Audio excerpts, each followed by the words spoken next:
In any case, let's see. John's taking notes. I'll let you put in the attendance there, John. I'll just move I on to the will. action items.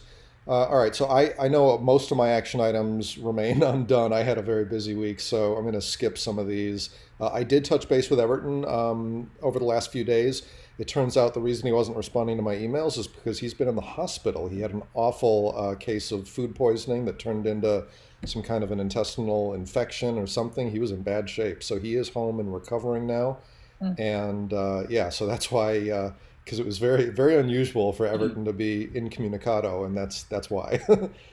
So I'm glad Well, to hear he's out and recovering. I don't know if he'll join today, but I do have some notes about what he's working on below. Next one is for me to send out another email to chapter leaders, which I have not done yet. I got to do that. Sorry about that, Bob. John, see if we can find a data librarian. Any by the updates? way, there's 31 chapters that have responded, just for the record. 31 out of 150. That's not great. Yeah. That's a good response rate for a survey. I recognize that we expect these people to be more than anonymous surveyors, but Yeah. Well, that's it. Yeah, I mean, you would think when the person that's in charge of managing e-NABLE chapters asks all the chapter leaders to fill something out, you'd think you'd get better than that percentage. Well, Anyway, we'll see. We'll try it again. Maybe we can adjust the wording and make it a little stronger. Any updates on finding a data librarian, John? uh, no. Okay. Let's see. Oh, Ben, good morning. I didn't see you join there. Um, Ben, transfer initiatives from the chip. Oh, that's right. Okay, so this is now all of our action item. Ben moved the initiatives into the 2020 initiatives document, but the rest of us are supposed to add links. I know I didn't. I don't know if anyone else did. I don't remember anymore. I think I did early on. Okay, so I think the rest of us just need to take another look at that. I'm going to leave that on there, but I'll rephrase that action item when I send it out. I've got a bunch of updates to make to the code of conduct, which I haven't done yet. This next one, number 6 here about, number 6 about asking Everton and Bhavna for samples of guidance about interacting with volunteers. That, of course, ties in with the update I gave earlier about Everton. So I'm sure he'll respond to that email soon enough now that he's back and getting caught up. Next several updates are things I got to do in the code of conduct, not done yet.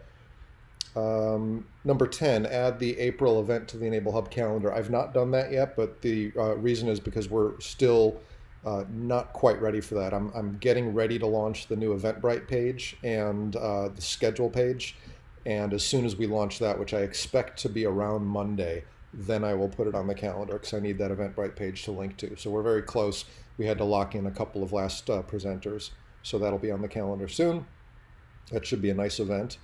Seamus was going to draft some notes for Bob. Did you ever get anything from him, Bob? Not yet? Okay. nothing. I was going to give it until today to see if he was on. Okay. I'll send him a tickler email this afternoon. Sounds good.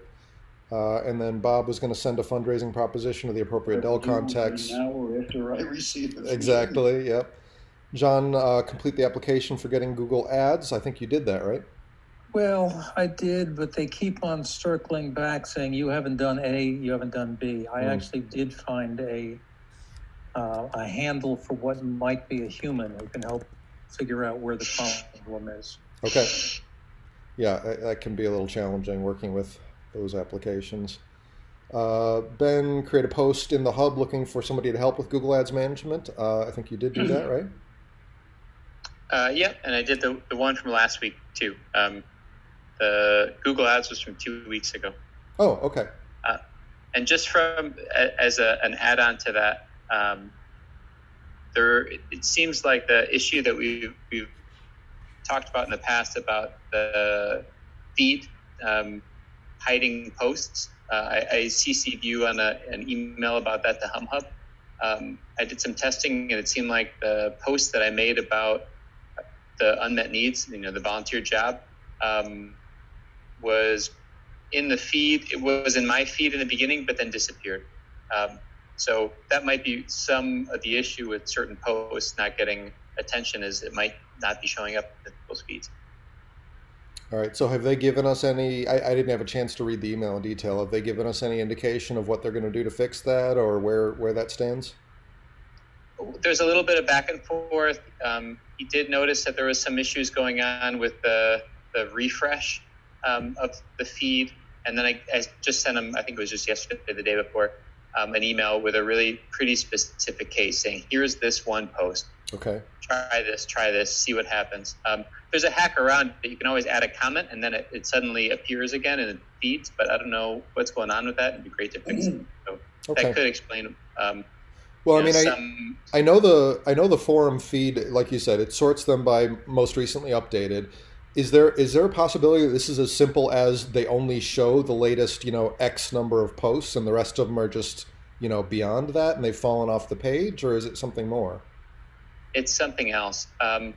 What's going on is that some posts are taken out of the feed, even though, basically there's two options.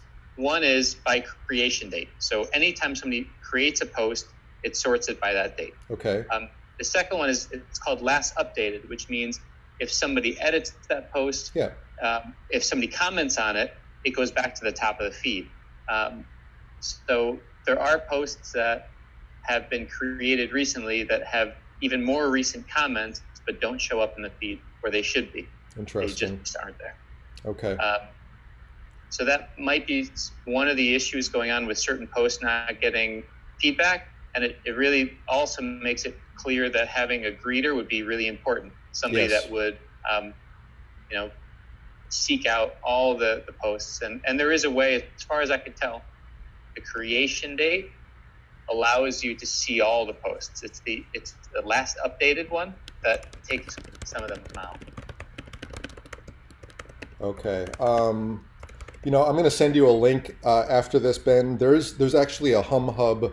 They have their own HumHub site that's specifically for support, where they have everyone reporting issues and talking about issues, and it's another way of engaging with the support team and their user community. That might be another place to look to see if others are having this issue or to report that issue, and just make sure that we have all eyes on it. So I'll send you a link to that that site as well. Great. Okay. They have been responsive. It's just, Yeah, that's good. At least they're working on it. I mean, so far they've been pretty good about working through issues. It just, some issues take time to figure out, so at least they're working on it. Yeah. All right, so the last one is for me to send John details about the IBM Watson chatbot that we're using, and I did that. So got it. Thank you. Good. I don't have any. Sorry, what's that, Bob? Sharing an interesting comment over Christmas. I was telling my son-in-law, who works in the IT/AI field, about our visit to Watson, or to IBM, excuse me. Mm-hmm. And he said to me, you do understand, he said, that Watson is not a piece of software. He says there is no such program or capability called Watson. It's a marketing name. And he said what IBM does very effectively is they use a lot of different software AI tools that are mostly well-known and understood, but they use them very effectively, and that's their marketing of Watson. Sure. I don't know if that's true, but it's interesting. I don't doubt it. I mean, that's the sensible way of doing it. I mean, there are a lot of open source AI tools, and all you got to do is kind of plug that in, have some natural language processing, and put a front end on it. Yeah, exactly. Remember, their business model is actually to sell their consulting services. That's right. Ultimately, oh, I want this Watson thing, and they say, okay, we'll put a team on it. That's right. And I think there are a fair number of people behind the curtain. Yeah. Oh, there are. But it's not a piece of software that's proprietary or anything. Right. Yeah. Right. It's interesting. Anyway, I just threw that out.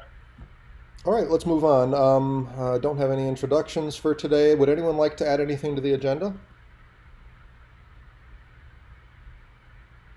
Okay, if you think of anything, feel free to put it on yourselves. I have a summary of the key metrics here. I'm doing this a little bit differently to make it easier for myself now. So I have it to where it automatically builds out this little table for me, and I just have to paste it in each week now. So we've got 782 members in the hub, 22 new folks this week. I did notice that our average session duration dropped pretty significantly this week. We're down to 2 minutes, 46 seconds average session. So people are spending a little less time on the hub this week. Maybe just an anomaly, but something to keep an eye on. e-NABLE Web Central, no big changes, slight increase in users, about the same number of cases, couple more delivered devices. And help desk was pretty typical. Very quiet on the EWC front, but otherwise pretty standard. So those are the stats for this week. Individual updates. Okay, let's try to keep this to about 5 minutes person. And Ben, you're up first. Great. I'll be quick. So I sent the edited version of the Nate interview to Nate today for final edits. He sent me the media, which is great, a ton of stuff. So after I only went through 60 minutes of the 90-minute interview, the last part was sort of an add-on. It still is 11 pages without the images. I mean, it's a lot of stuff that he's covering, but really, I think it came out great. So we'll see what he says, and then I can put it on enabling the future as a draft and see what Jen says. Also, that'll be something. Keep in mind, Ben, that we have this trip coming up where we're going to be doing video production and putting together a series of about 10 or so videos, tutorials and stuff to go along with the NIAP devices. So maybe that would be a time to, go back and do an update and maybe embed some of that in this story that you're doing. Because Jen was asking about that. She wanted to have I was telling her about this NIAP collection, and she wants to kind of introduce that on Enabling the Future. So it would be great to have a write-up that introduces the whole collection and shares some of those videos and stuff like that. Yeah, and I think it's a really great introduction to this whole thing. I think a lot of people are familiar with his work, but maybe less familiar about his personal story. And I think it's a pretty powerful story, and it sort of highlights this idea of somewhere in between the makers and the volunteers that are makers and the volunteers that are in the adaptive community. There's this really exciting sort of creative energy that comes out of and really what Enable is all about. Great, yeah. So as soon as I hear back from Nate, I can share it with you guys and get your take on it too. HumHub, I mentioned that issue before. So going back and forth with them and also a little bit with John and Masvi, and the topics for the Google Plus import, which I think that's going to be huge. But it's also, it opens up all these other things. John will probably talk about it a little bit more, but big changes. But that would be 40% or 40 times more content in the hub. And I think it really opens up the doors for, how can we access this information? And, those topics are, the handles that we have to dig through almost 15,000 posts. So Masvi mentioned a couple of issues that he identified with the search mechanism where certain multi-word searches result in an error. Has that been reported to the HumHub team to make sure they're looking into that as well? Yeah, and I think some of it has to do with there's the universal search at the top, which is a little magnifying glass, and then there's the filter. I've noticed more problems with that universal search than the filter. John's had some sort of outside of the box ideas. The three of us talked about it on Monday. I think heads or tails, the biggest challenges are things that are currently going on. I mean, sort of like this thing that I mentioned in the feed. I'm sorry to interrupt. Jeremy specifically asked whether that different multi-word search problem identified by Masvi is on HumHub's, has been reported to HumHub. The issue that they talked about in the last response was about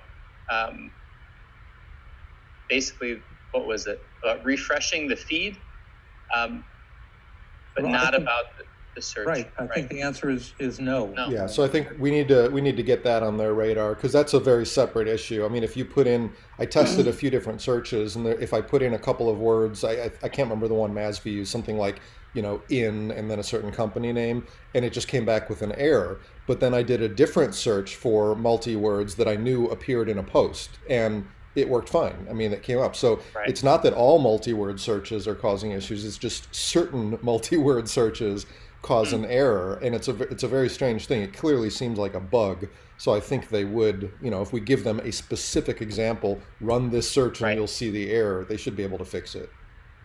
Great. Yeah, I can ask Masvi. I haven't had that experience, so maybe if you've had it, let me know what those searches are. Okay. Masvi also, I'll have to go back to the email. It was in Masvi's email. I can go back there and forward that to you. Okay. And I think my suspicion is that the filter is not going to have the same problems, but it's a different kind of search. Yeah, but that's, how it is. Most people are going to go straight to that search at the top because that's what's most visible and obvious. Yeah, that makes sense. Great. That's what I got. Okay. Okay. Let's see. Next up is, I think, Bob, right? Okay, I Yeah. have 5 updates. First is the normal help desk and badging, which is going well. Directed a number of people over to EWC, which is a standard week. Secondly, we have a new chapter, High Plains e-NABLE, out of Scottsbluff, Nebraska. A retired gentleman by the name of Dana Gandy has been very active getting a few initial badges, and now a chapter. He's working with a hospital where his wife is the IT director, and he's in discussion with some prosthetists there. I don't know the outcome of that. I don't know how successful he'll be. I had a fair amount of consulting time with him off the help desk, telling him some of the things he should be doing, but he's an official chapter now. And later today, I'll be putting out a notice, typical notice on the hub. Worked on the NIOP trip. That's coming together very nicely. Logistically, it's all together. John, thank you for the reimbursement. Nate and Sean now are working on the layouts for the videos and the content. Sean is actually doing a lot of work with the OpenSCAD aspects of the different designs. So once they get, the initial draft has been put out by Nate. It's being refined over the next several weeks. We still have basically 2 months until filming, but we intend to go there with a full agenda. We have 2 full days and 1 late night if necessary, but we want to get all the raw footage. So Jeremy, you and Ben and everybody can produce the videos and get all the different languages. Yep. Next subject is fundraising. I'm working on that. Google said no. Sorry, but we'll keep our finger in the pie. I've tickled MLB, Major League Baseball, my family contact there. I'm tickling crowdfund with J&J. They said we're ready to consider it, but the gentleman, John, has not been back. He came back Monday, but I haven't heard yet. So it's Friday. It's time to reach out again. And then a new contact this morning, John. Already responded to him, and we'll see. And then the last is EWC cases, still doing facilitation. There's about 6 cases I'm personally doing both on EWC and offline, including a young 8th grade student on a case, and the Brandeis Prosthetic Club again. And remember the case that came in a couple of weeks ago very urgently, Jeremy? Yeah. South Africa, young boy, and you gave it to me. I said I'd take it on. I've been contacting every couple of days. Always photos are promised. It's very strange. It is. I don't. Well, at some point, I'm just going to close the case. Yeah, I don't know what else you can do. Yeah, at some point you have to just Yeah, cut the losses and run. So it's going well. Great. Here we are. All right. Ed, any updates from your end? Still with us, Ed? I am still here. Yeah, hi. Hi. So not too much to report. I mean, I'm sorry I wasn't able to join last week. Dan mentioned that you were looking at doing the post with the enabling the future suggestions on the hub. That was that was the update that Dan gave me, was that that would come from you. Is that right, Jeremy? Is that the idea? If it was, then I missed that. I didn't take an action item to do anything. I know there was some general discussion about getting feedback from the community. Oh, okay. The only action item The only action item I took was that I was going to review the feedback with Jen, and we've had a lot going on, so she and I have not gotten to that yet. No, I think that's fine. So maybe that was a suggestion from, maybe that then was the suggestion from Dan that I misinterpreted, that he was saying that it would be better coming from you. The kind of the request for feedback might be better coming from you on the hub. But so I think that was maybe his suggestion. We certainly can do that. Although I have to say, unfortunately, we haven't had a really great track record of getting a significant amount of feedback from the community on hub posts. people seem to be awfully shy about sharing their opinions. Yeah. But I still think it's important to put it out as if for public comment, Okay. so that everyone knows. No one, frankly, so that no one can say this was unexpected. How dare you? Yeah. Yeah, we can do that. On the other hand, I do have to say that of the things that they're recommending for kind of updates and changes on enabling the future, I cannot imagine anybody complaining. I can't imagine somebody coming back and saying, "I don't like that." I mean, these are just basic improvements in design. I guess the thing that in an ideal world, what we'd see is someone coming back and saying, "Oh, have you thought about this?" That's true. Additionally, that would be the ideal. And so. Yeah, I mean, I think as John says, I think it's good to do it, and I mean, I think if we try and engage, then maybe that will then stimulate the conversation. But yeah, no, I think it's one of those things, isn't it, where you have to see. Once people see it happening, then that helps them kind of overcome their shyness. I feel like the conversation is increasing, though, as you say, suddenly the session time has dropped. So maybe that was something that maybe it's because I haven't been on there that much this week. Right. But yeah, but no. So that's kind of the update. I mean, from our side, in terms of kind of device production, we're still not back up to up to pace yet. But that's something that I hope when we get there. I mean, we've been reaching out again to the recipients who kind of we were on pause with before, and some of them have been great. Some of them we've had great responses from. Some of them have said, to be honest, we're with the child or the recipient is kind of happy not, without using the device. But yeah, so we've had some of that back, and yeah, now it's just about getting the production going, but with all of the new. Kind of the new steps in place around the device labeling and things like that. But yeah, so I'd hoped we'd have had the first device under the new kind of process printed by this stage, but we haven't yet. But still, it's we're getting there. Ed, can I provide a tickler on a different subject? Any Yes. raising leads, please forward them to me. Absolutely.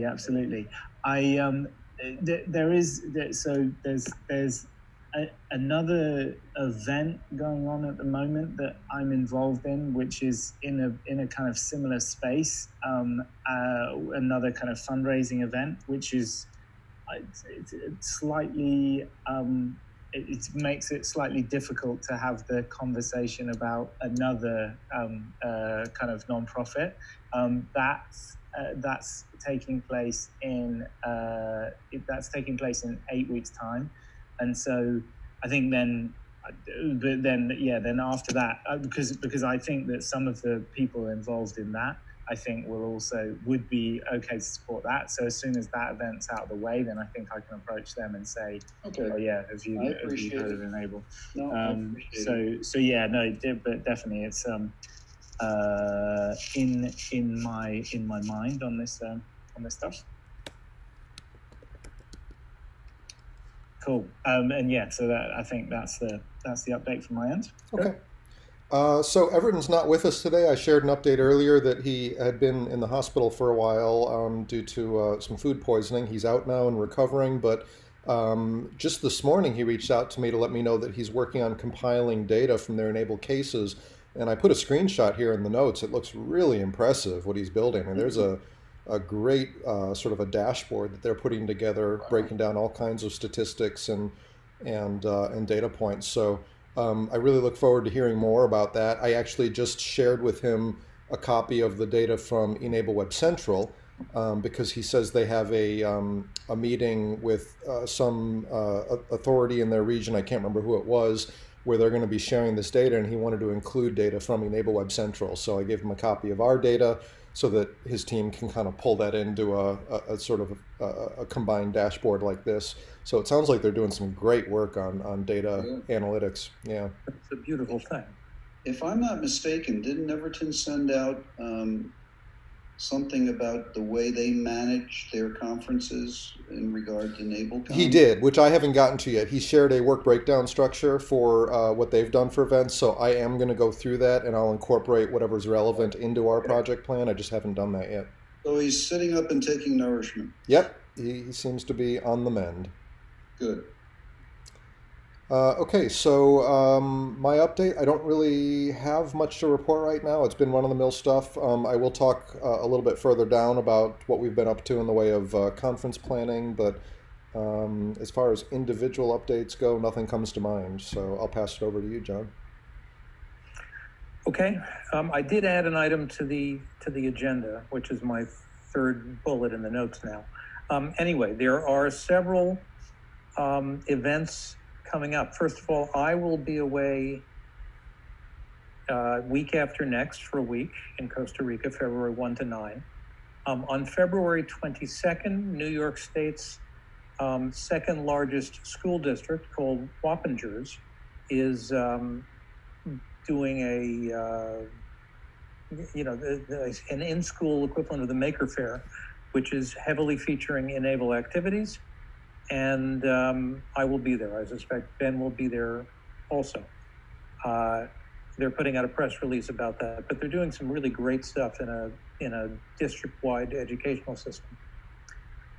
There is an event in Geneva, March 19th to March 23rd to 26th. Open Geneva is apparently planning on having 1,000 or 2 people. I don't quite understand how this comes together, but the United Nations are there, and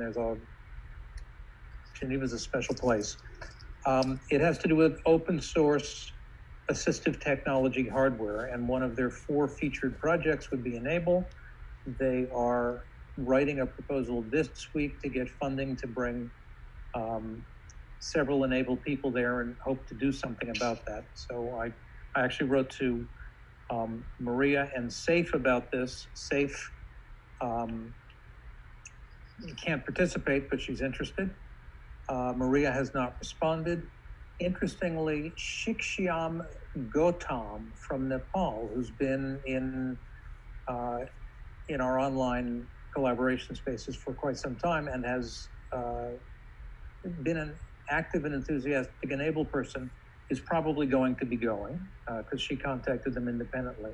So I think there's something cooking there. More to come on that. I recommended that they get in touch. In fact, I also reached out through the hub to the e-NABLE Grenoble group, which is not too far. That's the group that's got the great name Greenable. So that's that. Masvi and I and Ben have been working on importing the e-NABLE Google Plus corpus, and we are very close to flipping the switch on that. But there's an interesting question of whether we should do that before or after we migrate to Azure. And so Jeremy is looking into giving us some sort of presence on Azure so that we can move away from Hub's hosting to our own platform. Quick update on that. My guy Neil is out of town this week and said that he would get that set up next week when he's back. Okay. And then I had a 2.5-hour marathon conversation with Masvi the other night, in which he bemoaned our general information architecture, which frankly no one, including me, is actually going to defend as perfect.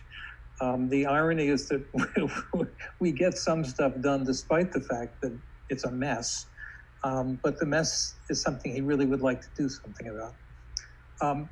We've talked about a number of initiatives. We all, present company, have talked about a number of initiatives having to do with chapters and badges and information architecture and organizing our content. And these are all things that are in need of improvement, but it's hard. Eventually, Mazvi and I converged on a concept that he's going to be exploring, which I just want to lay out for you. And that is, just as Bob and I eventually came to realize that trying to sort of come up with a whole bunch of chapter badges and initiatives was probably secondary to having a strategy for multilingual internationalization.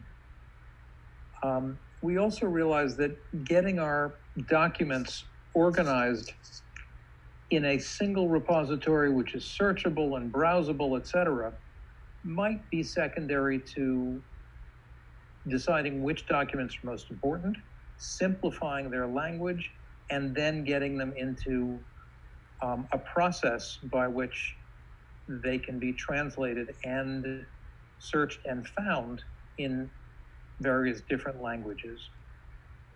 And so he's going to look into that. He has some ideas about a process maybe like using Wikipedia, maybe using Wikipedia, which Ben has suggested also, to expose documents that can be exposed in a context in which they can then be translated, and there can be parallel translations, and you choose your language, and now you've got basically a website that has the various different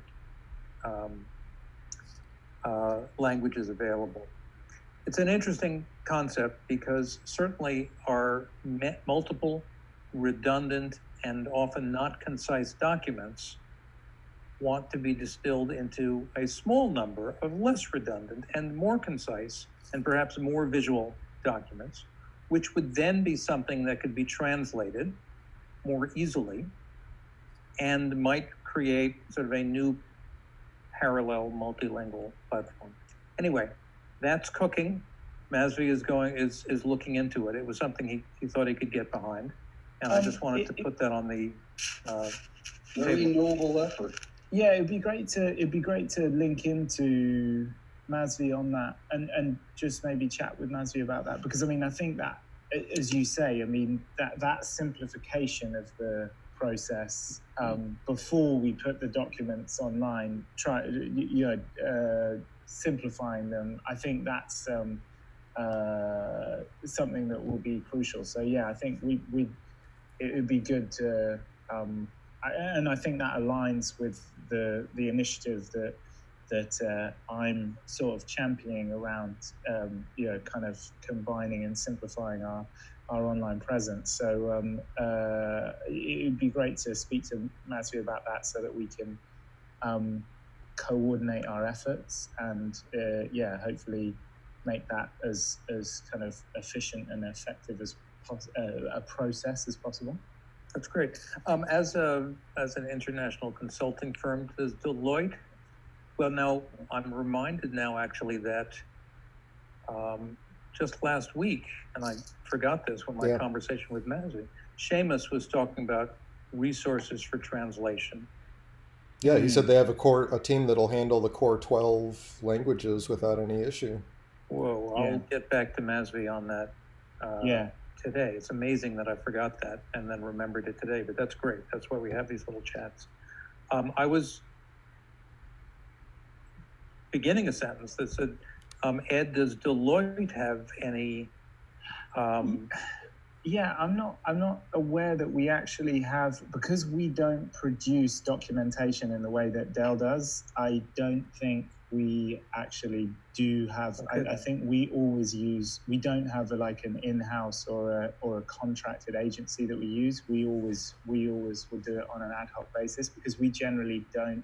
Whereas with Dell, because they're producing user manuals and stuff like that, they do localization really regularly. And also because my wife actually used to work for the similar translation firm for DHL, where they actually bought an agency.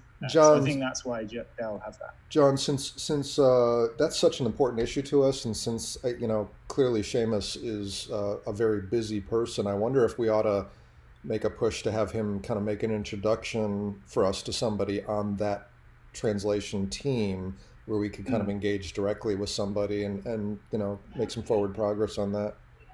Yeah, I do think having the doing the slimming down exercise and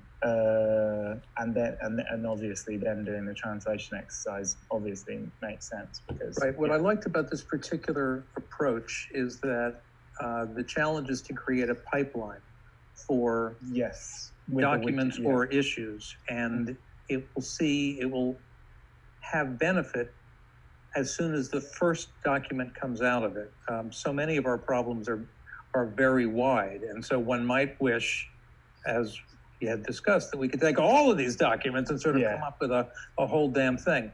That's a big job, but creating a process that would deal with the most, the one critical issue and then be a pipeline for the next critical issue is something that might actually be startable and then something that could grow incrementally. All right, so those are very helpful suggestions. I will follow up with Seamus and Mazvi on this. Great. Any other updates from you then, John? I know. I mean, if you want, please feel free to CC me in those so that because happy to assist with that. Okay. Do I have any other updates? I don't think so. Let me check my notes. No, not really. All right, so on we go to the regular agenda. I mentioned earlier the conference planning, so we are getting the ball rolling on planning for an e-NABLECon 2020. We want to make this a very successful event, and so we're putting a really kind of a rock star team together to help plan and organize this.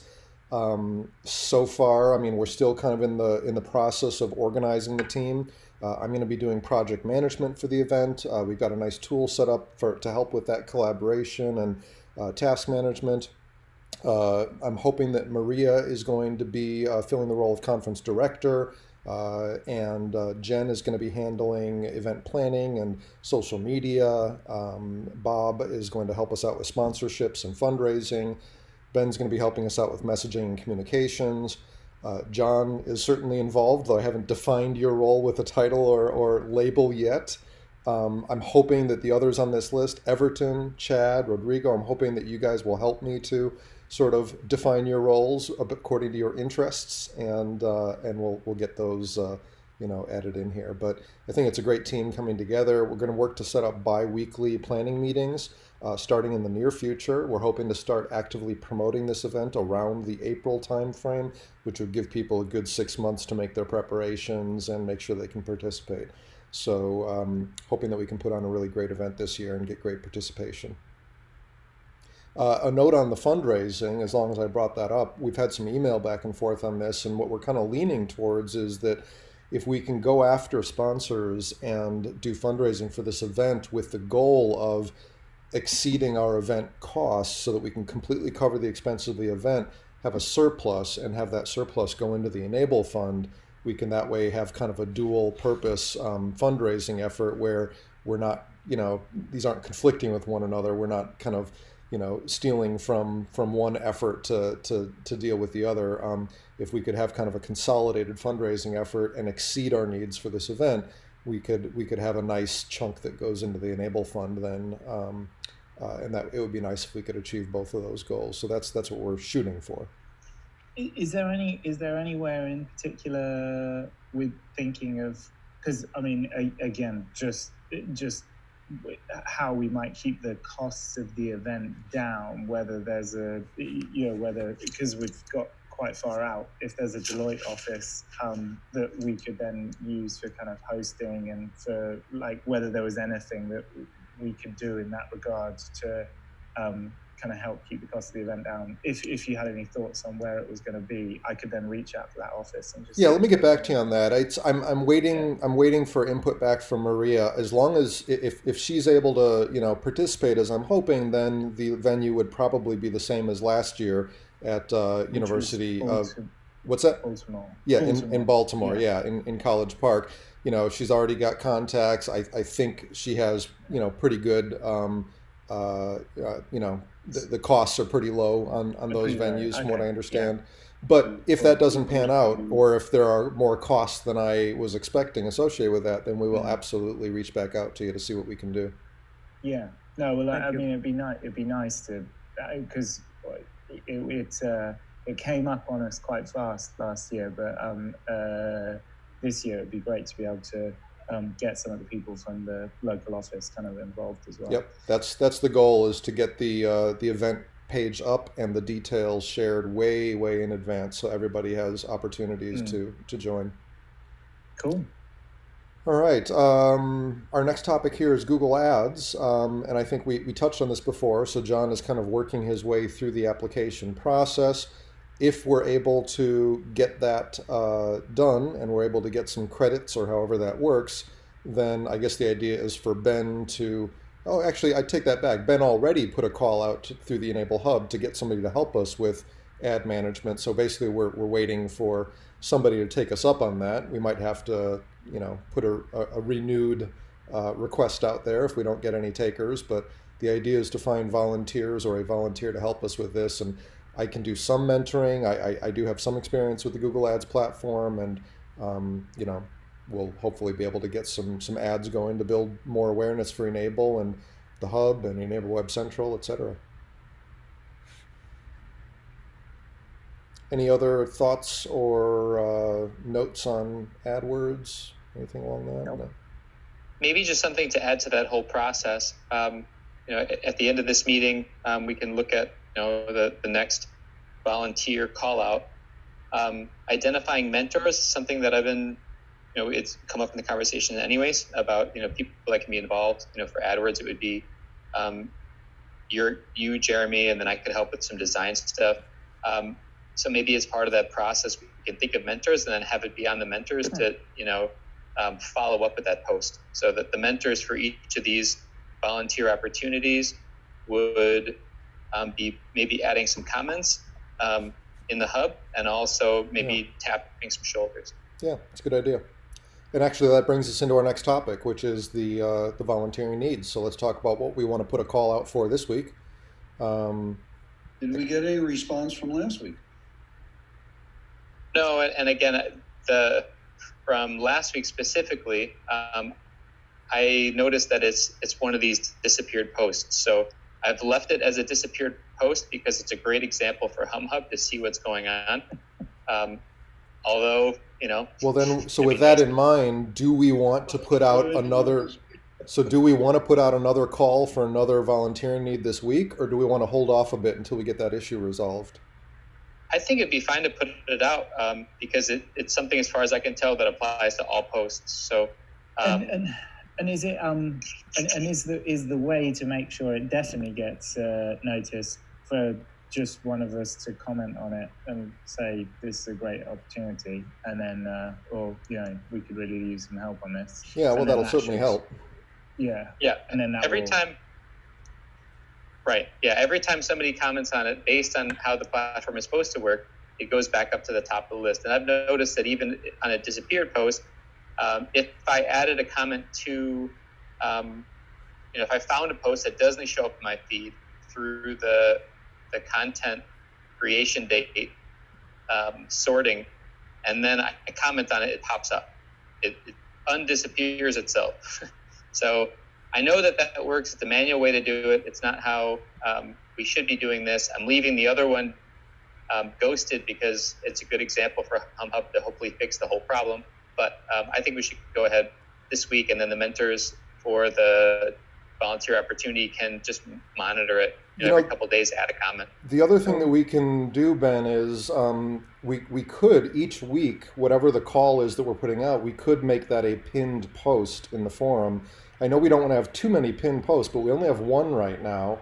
So if we made that post pinned and then each week change it to the next one, that might be worth having pinned to the top. I was going to suggest something similar. There's only one pinned post right now, but there have been 2 or 3 in the past.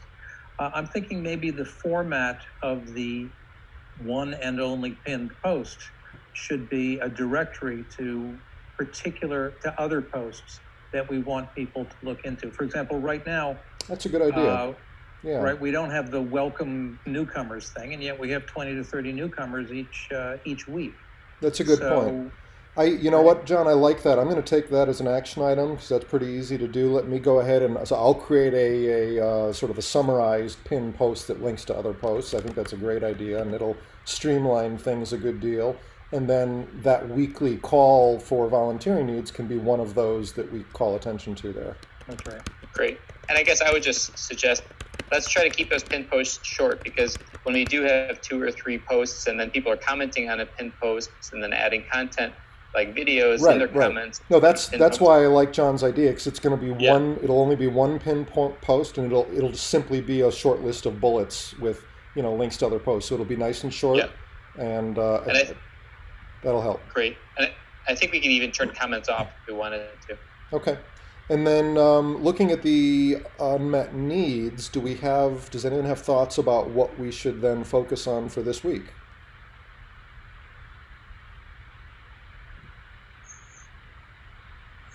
No, although Ben nominated this concept of mentors, although maybe it's not cooked yet. But that would be for everything. So any volunteer job opportunity, we should come up with, and we've been doing it anyways, who would be a good mentor for this, and then it would be part of their responsibility to sort of be on track to add some comments and tap some shoulders, so it doesn't get lost in the. Should we try the same thing as last week, but using the pin post thing?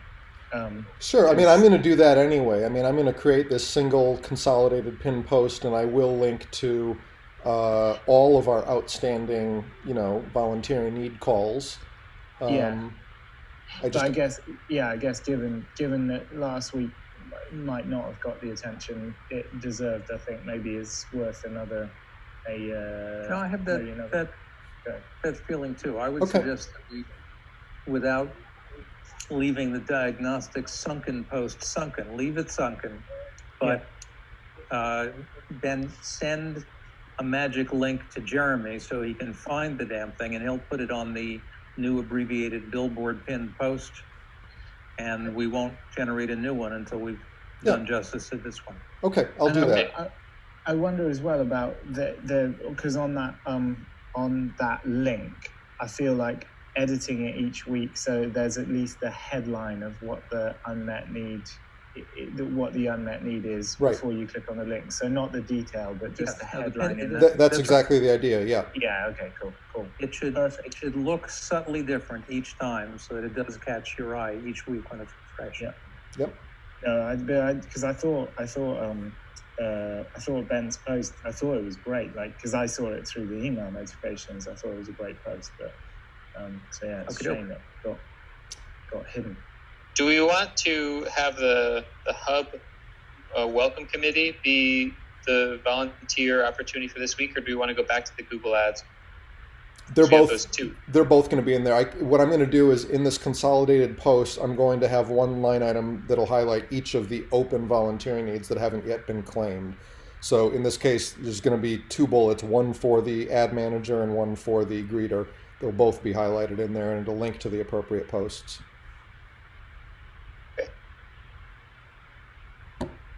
Okay. I don't know that it makes sense to move into the next topic here because we're kind of out of time. I did want to go back to the Code of Conduct. We had previously walked through the individual kind of section, and I wanted to also go through the chapter-related section of the Code of Conduct together, but I think we should save that for another time when we have a little bit more time available in our schedule. So is there anything else that anybody here wanted to discuss today that we didn't get to?